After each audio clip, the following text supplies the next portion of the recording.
وہ اس کے لیے آزمائشوں کا جال بھی ہو سکتی ہے۔ اگلے دن جب وہ اپنے وقت مقررہ پر دفتر پہنچی اور اپنی مخصوص نشست پر بیٹھ کر ابھی کام سنبھالنے کی کوشش ہی کر رہی تھی کہ انٹرکام کی گھنٹی بجی اور آپریٹر نے اسے مطلع کیا کہ صاحب اسے اپنے کیبن میں بلا رہے ہیں۔ انوشے نے ایک گہرا سانس لی اور اپنی چادر درست کرتی ہوئی ازمیر خان کے کمرے میں داخل ہوئی، جہاں وہ اپنی گھومنے والی کرسی پر ٹیک لگائے کسی گہری سوچ میں گم تھا۔ جی سر، آپ نے بلایا؟ انوشے کی دبی دبی آواز پر ازمیر نے اپنی نظریں فائل سے ہٹا کر اس کے معصوم چہرے پر گاڑ دیں اور ایک لمحے کے لیے کمرے کی فضا بوجھل سی ہو گئی۔ انوشے، یہ فائلیں پکڑو اور وہ سامنے والی میز پر بیٹھ کر ان کا ڈیٹا کمپیوٹر میں فیڈ کرو۔ مجھے یہ کام ابھی اور اسی وقت اپنی نظروں کے سامنے مکمل چاہیے۔ ازمیر کا لہجہ حکمانہ تھا، مگر اس کی آنکھوں میں ایک ایسی تپش تھی جو انوشے کو اندر تک جھلسا رہی تھی۔ وہ خاموشی سے فائلیں اٹھا کر وہاں بیٹھ گئی، لیکن اسے بار بار یہ احساس ہو رہا تھا کہ ازمیر اسے مسلسل دیکھ رہا ہے۔ اس کی نگاہیں انوشے کے ہاتھ کی لرزش اور اس کے جھکے ہوئے سر کا تعاقب کر رہی تھیں، جس سے انوشے کے اندر ایک عجیب سی الجھن اور گھبراہٹ پیدا ہونے لگی۔ اسے بار بار کوفت ہو رہی تھی کہ آخر یہ شخص اسے اتنے غور سے دیکھ کیوں رہا ہے۔ اس سے پہلے وہ کبھی کسی غیر مرد کے سامنے اس طرح اکیلی نہیں بیٹھی تھی، مگر اسے نوکری کی اتنی سخت ضرورت تھی کہ وہ چاہ کر بھی کچھ بول نہیں سکتی تھی۔ اسے ڈر تھا کہ ذرا سی بدتمیزی یا اعتراض سے اس کا روزگار سے محروم کر دے گا، جو کہ اس کے گھر کا چولہا جلاتا تھا۔ شاید میرا وہم ہے، اتنے بڑے آدمی کو مجھ جیسی سادہ لڑکی میں کیا دلچسپی ہوگی؟ وہ تو بس اپنے کام کی نگرانی کر رہے ہوں گے۔ انوشے نے اپنے دل کو جھوٹی تسلی دی اور خود کو کام میں مصروف ظاہر کرنے کی کوشش کی، مگر جب بھی وہ نظر اٹھاتی، ازمیر کی گہری سانولی آنکھیں اسے خود میں قید کرتی محسوس ہوئیں۔ ازمیر نے کرسی پر جھکتے ہوئے ایک بار پھر اس کے قریب ہو کر کہا، کام پر دھیان دو انوشے، تمہاری انگلیاں کانپ رہی ہیں، کیا تم مجھ سے ڈر رہی ہو یا میری موجودگی تمہیں پریشان کر رہی ہے؟ ازمیر کے اس براہ راست سوال پر انوشے کا دل زور سے دھڑکا اور اس نے لرزتے لبوں سے صرف اتنا کہا کہ نہیں سر، ایسی کوئی بات نہیں ہے، جبکہ وہ جانتی تھی کہ اس کی روح تک اس شخص کی پراسرار نظروں سے کانپ رہی ہے اور اسے اپنے تحفظ کا احساس دھندلاتا ہوا محسوس ہو رہا تھا۔ انوشے، یہ فائلز تیار کر لو، آج رات کی میٹنگ بہت اہم ہے اور چونکہ یہ پروجیکٹ تم نے تیار کیا ہے اس لیے اس کی پریزنٹیشن بھی تمہیں ہی دینی ہوگی۔ گاڑی باہر کھڑی ہے، جلدی نکلو۔ ازمیر خان نے فائل میز پر پٹکتے ہوئے حکمانہ لہجے میں کہا تو انوشے کا دل کسی انجانے خوف سے دھڑکنے لگا۔ اسے 1 ماہ اس دفتر میں گزر چکا تھا اور اس دوران ازمیر کی نگاہوں کی تپش نے اسے کئی بار مصلحتوں کے سمندر میں ڈبونا چاہا تھا، مگر وہ نوکری کی مجبوری کے تحت خاموش رہی تھی۔ لیکن سر، رات کی میٹنگ؟ میں نے کبھی گھر سے باہر رات نہیں گزاری، میری ماں پریشان ہوں گی۔ انوشے نے لرزتی آواز میں احتجاج کرنا چاہا، مگر ازمیر کی سرد نظروں نے اسے خاموش کر دیا۔ اس نے بوجھل دل کے ساتھ ماں کو فون کر کے مطلع کیا اور ازمیر کی مہنگی گاڑی میں جا بیٹھی۔ اسے کیا معلوم تھا کہ سڑکوں کے کنارے لگی روشنی اسے اندھیرے کی طرف لے جا رہی تھی۔ گاڑی جب شہر کی شور و غل سے دور ایک سنسان سڑک پر واقع عالیشان فارم ہاؤس کے سامنے رکی تو انوشے کا ماتھا ٹھنکا۔ وہاں نہ کوئی دوسری گاڑی تھی اور نہ ہی کوئی بزنس مین، ہر طرف صرف خاموشی اور رات کا سناٹا تھا۔ سر، یہاں تو کوئی بھی نہیں ہے، میٹنگ کہاں ہو رہی ہے؟ انوشے نے گاڑی سے اترتے ہوئے ڈرتے ڈرتے پوچھا تو ازمیر نے گاڑی لاک کی اور ایک قدم بڑھا کر اس کے بالکل قریب آ گیا۔ اس کے چہرے پر ایک فاتحانہ اور شفقانہ مسکراہٹ تھی۔ کوئی میٹنگ نہیں تھی انوشے، یہ سب تو تمہیں یہاں لانے کا ایک بہانہ تھا۔ اصل میں مجھے تمہارے ساتھ کچھ حسین لمحات گزارنے تھے۔ تم نے اس 1 ماہ میں میرے حواسوں پر جو جادو کیا ہے اس کا حساب تو لینا ہے نا؟ ازمیر کے ان الفاظ نے انوشے کے پیروں تلے سے زمین نکال دی۔ وہ وحشت زدہ ہو کر پیچھے ہٹی اور بھاگنے کا راستہ ڈھونڈنے لگی، مگر ازمیر نے اس کا بازو مضبوطی سے جکڑ لیا۔ چھوڑیں مجھے، خدا کے لیے ایسا مت کریں، میں ایک شریف گھرانے کی لڑکی ہوں، مجھے جانے دیں۔ انوشے کی چیخیں اس ویران فارم ہاؤس کی دیواروں سے ٹکرا کر واپس آنے لگی۔ اس کی آنکھوں سے آنسوؤں کا سیلاب رواں تھا، مگر ازمیر خان کے دل میں کوئی رحم نہ آیا۔ بھاگنے کی کوشش مت کرو انوشے، ازمیر خان کو حرام کھانے کی عادت نہیں ہے، اسی لیے میں نے اندر مولوی صاحب اور 2 گواہوں کا انتظام کر رکھا ہے۔ تم خاموشی سے میرے ساتھ نکاح کر لو، ورنہ یاد رکھنا کہ نکاح کے بغیر بھی میں وہ سب حاصل کر سکتا ہوں جو میں چاہوں، پھر تم کہیں سر اٹھانے کے قابل نہیں رہو گی۔ ازمیر کی دھمکی نے انوشے کی روح تک فنا کر دی۔ وہ بے بسی کی تصویر بنی اس کے سامنے کھڑی تھی، جہاں ایک طرف اس کی عزت تھی اور دوسری طرف نکاح کا وہ جبری بندھن جو اسے ایک ستمگر کے حوالے کرنے والا تھا۔ جب جبرن نکاح کے تمام مراحل طے پا گئے اور سب لوگ وہاں سے رخصت ہو گئے تو ازمیر خان ایک فاتح کی طرح کمرے میں داخل ہوا، جہاں انوشے فرش پر ڈھیر ہوئی اپنی قسمت پر آنسو بہا رہی تھی۔ جیسے ہی وہی اس کے قریب آیا، انوشے نے اپنے ہاتھ جوڑ دیے اور سسکیوں کے درمیان بولی، خدا کے لیے میرے ساتھ ایسا کچھ مت کیجیے گا، میں بہت شریف لڑکی ہوں، میں نے کبھی کسی کا برا نہیں چاہا، مجھے چھوڑ دیں۔ انوشے کی التجا پر ازمیر نے اس کی تھوڑی کو پکڑ کر چہرہ اوپر کیا اور اس کی آنکھوں میں جھانکتے ہوئے سرد لہجے میں کہا، اب تم میری بیوی ہو نوشے، اور میرے حق پر مجھے کوئی نہیں روک سکتا۔ تمہاری شرافت اور تمہارا یہ ڈر ہی تو مجھے تم پر ستم ڈھانے پر مجبور کرتا ہے۔ اب تم میری ہو نوشے، شرعی اور قانونی طور پر تم صرف میرا حق ہے، تو پھر یہ خوف کیسا؟ ازمیر نے ایک قدم اس کی سمت بڑھاتے ہوئے نہایت دھیمے مگر باروب لہجے میں کہا تو انوشے کا پورا وجود پتے کی طرح کانپنے لگا۔ وہ دیوار کے ساتھ لگتی چلی گئی جیسے خود کو اس میں ضم کر لینا چاہتی ہو۔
ایک لٹکوں انگلی کے گرد گھماتے ہوئے اس کے چہرے کے نقوش کا بڑی گہرائی سے جائزہ لیا، جیسے وہ اسے ہمیشہ کے لیے اپنے دل میں اتار لینا چاہتا ہو۔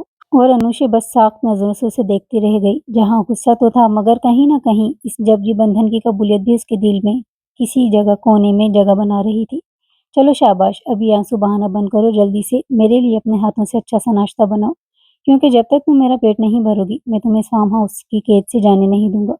ازمیر نے اس کے بھیگے رخسار تھپتھپا کر حکم دیا تو انوشے نے لرزتے ہاتھوں سے اس کی شرٹ کے بٹن درست کیے اور ہچکیاں لیتی ہوئی کچن کی طرف بڑھ گئی۔ اس کا ہر قدم بوجھل تھا اور روح زخموں سے چور تھی۔ وہ کچن میں کھڑی انڈے فرائی کر رہی تھی مگر اس کی آنکھوں سے گرنے والے آنسو رکنے کا نام نہیں لے رہے تھے۔ وہ بار بار اپنے دوپٹے کے پلو سے آنکھیں صاف کرتی مگر ازمیر کا وہ لمس اور رات کی وہ بے باکی اسے رہ رہ کر یاد آ رہی تھی، جو اندر ہی اندر اسے ختم کر رہی تھی۔ ابھی وہ پلیٹ میں پراٹھا ہی رکھ رہی تھی کہ اسے اپنے پیچھے ازمیر کی آہٹ محسوس ہوئی، اور اس سے پہلے کہ وہ مڑ کر دیکھتی ازمیر نے اپنے مضبوط بازوؤں کا حصار اس کے پیٹ کے گرد تنگ کر دیا اور اپنا چہرہ اس کی گردن کے نازک موڑ پر ٹکا دیا۔ مجھے کچھ وقت کے لیے بزنس کے سلسلے میں لندن جانا ہے انوشے، میں تمہیں ابھی اپنے ساتھ نہیں لے جا سکتا، لیکن یاد رکھنا واپس آ کر میں ساری دنیا کے سامنے تمہیں اپنی بیوی کی حیثیت سے قبول کروں گا اور تمہیں اس حویلی کی ملکہ بناؤں گا۔ تب تک تم صرف میری ہو اور میرے ساتھ مسلسل رابطے میں رہنا۔ انوشے نے بری طرح کسمسا کر خود کو چھڑانے کی کوشش کی۔ چھوڑیں مجھے آپ سے اور آپ کی باتوں سے گھن آتی ہے، آپ نے مجھے خریدنے کی کوشش کی ہے، اس نے نفرت سے کہا، مگر ازمیر نے اس کے احتجاج کو نظر انداز کرتے ہوئے اسے اٹھایا اور کچن کے کاؤنٹر پر بٹھا دیا۔ وہ خود اس کے سامنے کھڑا ہو گیا اور ایک نوالا توڑ کر اس کے بند لبوں کے قریب لے گیا۔ نفرت کرنا تمہارا حق ہے انوشے، مگر میرا حق یہ ہے کہ میں تمہیں اپنی آغوش میں بٹھا کر ناشتہ کراؤں۔ مجھے تم سے بہت زیادہ محبت ہونے لگی ہے اور تمہاری معصومیت مجھے اپنا اسیر بنا چکی ہے۔ اس نے زبردستی نوالا اس کے منہ میں ڈالنا چاہا تو انوشے نے اپنا چہرہ دوسری طرف کر لیا۔ مجھے نفرت ہے آپ سے ازمیر خان، آپ ایک ستمگر ہیں، آپ نے میرا سب کچھ چھین لیا۔ انوشے کی اس تلخ بات پر ازمیر غصہ ہونے کے بجائے بلند آواز میں ہنسنے لگا۔ اس کا کہا کچن کی دیواروں سے ٹکرا کر واپس آیا۔ یہ نفرت ہی تو مجھے تمہاری طرف کھینچتی ہے جانے من، جتنا نفرت کرو گی میں اتنا ہی تمہارے قریب آؤں گا۔ چلو اب خاموشی سے نوالا کھاؤ، ورنہ میرے پاس تمہیں منانے کے اور بھی بہت سے طریقے ہیں۔ ازمیر کی آنکھوں میں چمکتی ہوئی شرارت اور پیار نے انوشے کو خاموش کر دیا۔ وہ جانتی تھی کہ اس شخص سے جیتنا ناممکن ہے۔ وہ بس بے بسی سے اسے دیکھتی رہی جبکہ ازمیر بڑی محبت سے اسے ناشتہ کروانے میں مگن تھا، جیسے وہ اسے یقین دلا رہا ہو کہ اب کی زندگی کا ہر فیصلہ صرف وہی کرے گا۔ ازمیر نے فارم ہاؤس سے نکلتے ہوئے انوشے کو اس کے گھر کے قریب گلی کے نکڑ پر اتارا۔ اس کی آنکھیں اب بھی سرخ تھیں اور چہرہ کسی مرجھائے ہوئے پھول کے مانند زرد پڑ چکا تھا۔ جیسے ہی اس نے گھر میں قدم رکھا اس کی ماں جو رات بھر جائے نماز پر بیٹھی دعا مانگ رہی تھی تڑپ کر اٹھی اور بیٹی کا حلیہ دیکھ کر ان کا کلیجہ منہ کو آ گیا۔ انوشے، میری بچی، یہ تیری حالت کیسی ہے؟ تو ساری رات کہاں تھی؟ تیری چادر کہاں ہے؟ اور یہ آنکھوں میں کیسی وحشت ہے؟ ماں نے اس کے چہرے کو ہاتھوں میں لے کر ہانپتے ہوئے پوچھا، مگر انوشے نے کوئی جواب نہ دیا۔ اس کی زبان جیسے تالو سے چپک گئی تھی۔ اس نے اپنی ماں کی نظروں میں موجود سوالات کا سامنا کرنے کے بجائے اپنا چہرہ موڑ لیا اور سیدھی اپنے کمرے میں جا کر دروازہ بند کر لیا۔ ماں باہر کھڑی دروازہ پیٹتی رہی۔ انوشے، خدا کے لیے دروازہ کھول، مجھے بتا تیرے ساتھ کیا ہوا ہے؟ کیا اس آفس والے نے کچھ کیا ہے؟ بولتی کیوں نہیں میری جان؟ انوشے بستر میں منہ دے کر سسکیاں بھرتی رہی۔ اسے رہ رہ کر ازمیر کا وہ بے باک لمس اور جبری نکاح یاد آ رہا تھا جو اس کی روح کو گھائل کر چکا تھا۔ وہ اپنی ماں کو کیسے بتاتی کہ اب وہ انوشے نہیں رہی جو کل گھر سے نکلی تھی، اب وہ کسی کی ملکیت بن چکی تھی۔ ایک ہفتہ گزر گیا، انوشے نے نہ تو دفتر کا رخ کیا اور نہ ہی اپنے کمرے سے باہر نکلی۔ اس دوران ازمیر کا فون آیا اور نہ ہی اس نے کوئی رابطہ کرنے کی کوشش کی، جیسے وہ اسے حاصل کرنے کے بعد بھول گیا ہو۔ انوشے کی ماں جو پہلے ہی دل کی مریضہ تھیں، بیٹی کی یہ خاموشی اور پراسرار حالت دیکھ کر اندر ہی اندر گھلنے لگی، اور ایک رات اچانک ان کی طبیعت اتنی بگڑی کہ ہسپتال پہنچتے پہنچتے دم توڑ گئیں۔ امی، نہیں امی، مجھے اکیلا مت چھوڑیں، میرا اس دنیا میں آپ کے سوا کوئی نہیں ہے، اللہ کے لیے واپس آ جائیں۔ انوشے کی چیخیں اسپتال کے سرد راہداریوں میں گونجتی رہیں، مگر قدرت کو کچھ اور ہی منظور تھا۔ ماں کے انتقال کے بعد انوشے بالکل اکیلی رہ گئی۔ گھر کا کرایہ اور فاقوں نے اسے اس حد تک مجبور کر دیا کہ وہ کام کی تلاش میں در بدر بھٹکنے لگی۔ اسے اس شخص سے نفرت تھی جس نے اسے اس حال تک پہنچایا تھا، مگر اب زندہ رہنے کے لیے اسے سہارا چاہیے تھا۔ اسی تلاش میں بھٹکتے بھٹکتے وہ ایک بڑی حویلی کے سامنے جا پہنچی۔ اسے معلوم نہ تھا کہ یہ ازمیر خان کی ہی حویلی ہے جہاں بی جان رہتی تھیں۔ بی جان، میں ایک بہت مجبور اور بے سہارا لڑکی ہوں، میری ماں کا سایہ سر سے اٹھ گیا